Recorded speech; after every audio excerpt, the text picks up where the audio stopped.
The modern God of War Norse saga is not just a story about brutal combat and mythical realms, it is a masterfully woven narrative entirely driven by the crushing weight of fate. From the moment Kratos and Atreus step outside their home in Midgard, every single action they take, every enemy they slay, and every choice they make is being dictated by ancient, absolute prophecies carved into stone by the Jötunheim, the giants of myth.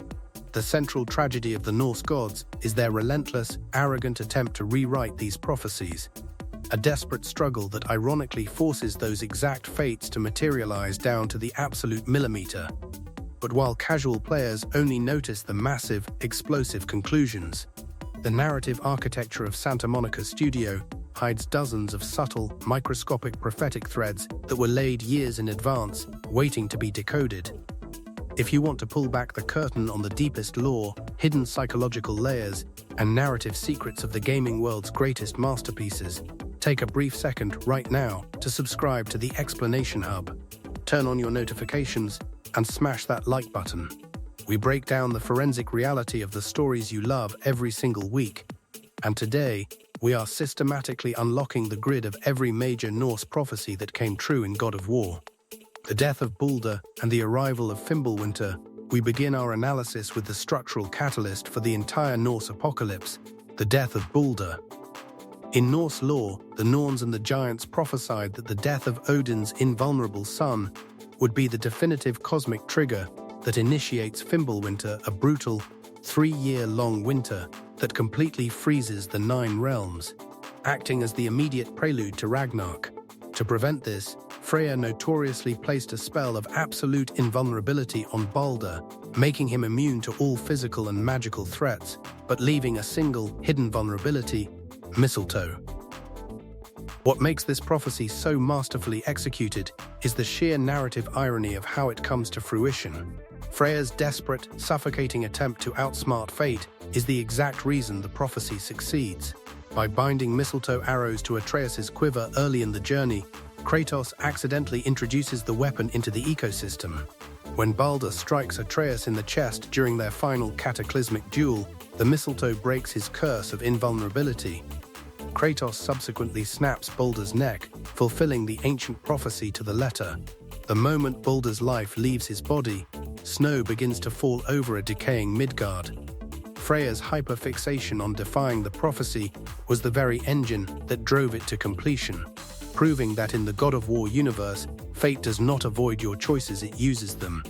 Groa's prophecy, the destruction of Asgard long before Kratos ever arrived in Scandinavia, a giantess seer named Gra looked into the cosmic fabric of time and witnessed the absolute end of the Norse pantheon. Her vision, known across the realms as Gra's prophecy, detailed a massive fiery war where the collective realms would unite under a foreign general to breach the hyper-reinforced walls of Asgard. She saw a titanic, primordial entity known as the Surtur, the fire giant, merging with his cosmic counterpart to transform into a towering, mindless monstrosity of pure flame that would plunge his sword directly into the heart of Asgard, shattering the realm into absolute nothingness. For centuries, Odin kept this prophecy locked away in his private library, obsessively analyzing its contents to find a loophole. He believed that by manipulating Atreus and controlling Kratos, he could prevent the Grand Alliance from ever forming. But once again, the prophecy proved to be mathematically absolute. In the climax of the war, Kratos assumes the mantle of the general, blowing the Jallarhorn to initiate the siege. Surtur willingly sacrifices himself to become the Giant of Ash, and despite the heroes realizing that the monster will kill innocent lives, the prophecy cannot be stopped. The fire giant executes his programming, driving his blade into the realm's core. Asgard is utterly obliterated, erased from the cosmic map precisely as Gra described millennia prior. The death of Brock and the riddle of the soul, one of the most devastating and quietly brilliant prophecies in God of War Ragnarok, doesn't come from a grand wall painting, but from the cruel mouths of the Norns, the Norse weavers of fate. When Kratos and Freya seek out the Norns in the Well of Erd, they are met with cold, clinical psychological assessments. The Norns explain that fate is not a magical script, but a predictable calculation based on human flaw. They explicitly mock the dwarf Brock, dropping subtle, highly encoded hints about his fragmented nature. Because Sindri had previously traveled to the Lake of Souls to revive Brock after a premature death, he was only able to retrieve 3 out of the 4 components of Brock's soul, leaving him missing his direction. The prophecy of Brock's demise comes to a horrific head when the true identity of Tyr is exposed. The companion the heroes believed to be the Norse god of war was actually Odin in a flawless, psychological disguise. When Brock's razor-sharp intuition notices that this fake Tyr is acting completely out of character, he calls him out in the middle of the house. Realizing his cover is completely blown, Odin flashes his blade and stabs Brock straight through the chest. Because Brock lacks the final piece of his soul, his direction, he cannot be brought back a second time. He dies permanently, fulfilling the tragic subtext laid out by the Norns. His death breaks Sindri's psyche completely, altering the course of the war and proving that the Allfather could manipulate bodies, but he could never outrun the tragic reality of his own desperation. The fate of Thor, the cycle of violence throughout the entire Norse saga, the giant shrines paint a terrifying, unyielding portrait of Thor, the god of thunder. He is depicted as an unstoppable, bloodthirsty monster, whose ultimate fate is to clash with Jörmungandr, the world serpent, during the absolute height of Ragnarok.